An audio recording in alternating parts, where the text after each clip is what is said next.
We've been dating for over 4 years and 8 months, so almost 5 years together now, and this date was just so important. It's the date that we were looking forward to. Nothing was going to stop this couple from having the perfect date.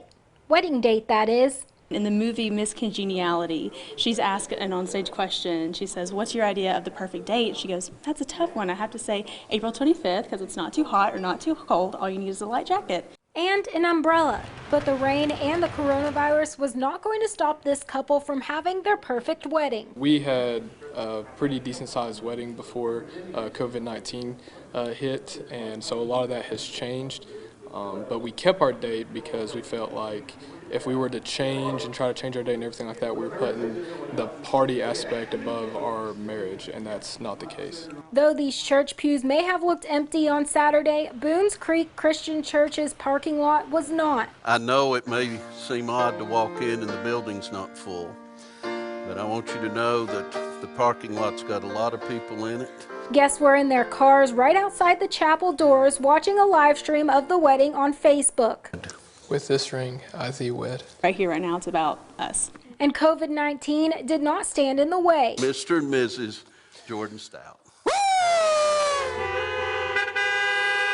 In Johnson City, Kristen Gallant, News Channel 11. Courtroom doors are closed and seats are empty. Hearings have moved from courthouse to online. The easy part is I get to sit in my office, so you got a lot more resources. The change doesn't come without its challenges. You really have to, one, be a little more prepared in some ways because of the fact that everybody's not in the same room. The Tennessee Supreme Court suspended most in-person judicial proceedings. It drags them out, which, it impacts defendants who were, of course, in custody, but it also impacts our victims. This changes the type of cases judges hear on a daily basis. I hear anything from low-level misdemeanors all the way to first-degree murder. Typically, I do jury trials, but right now, because of the in-person suspension, I can't have jury trials. The Tennessee Supreme Court is asking judges for input on what they can do to help stop the spread. The more hearings that I can have through teleconferencing or video conferencing, the less people I have to have in the courtroom.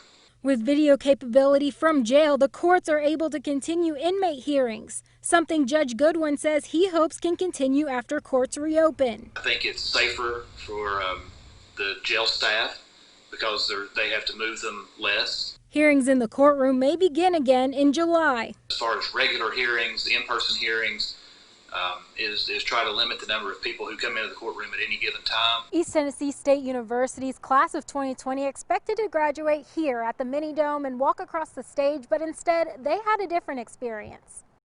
I chose ETSU because I really like the area. It seemed like a good school, and my sister went here. Braden Fisher majored in accounting at ETSU. Braden never looked at school as graduating high school as being done. It was always, when I get through college. So he was dead set on coming here. When he began his college journey, he didn't expect the end of his college chapter to look quite like this. The last semester has been hectic, just the whole shift to online classes from the coronavirus pandemic. COVID-19 not only changed his on-campus college experience, but it changed how he had to graduate. As the spring 2020 semester draws to a close at East Tennessee State University, things look somewhat different. Vacant parking lots reflect a spring semester that has been like no other. In his apartment with his parents, Braden watched his graduation ceremony from his couch. Even though we couldn't be there to watch him walk across the stage, we wanted to be with him as he watched the program that he is offered for graduation. It's not going to be the same, but at least it'll be something a memorable experience. For his parents, this is more than just a degree. Neither one of us graduated college. Though we have faced challenges during these recent days of uncertainty, that commitment to our students and to this region has remained ever strong. And when his name was called, Richard. Yay! The feeling was still the same. I now confer upon each of you the baccalaureate degree to which you are entitled.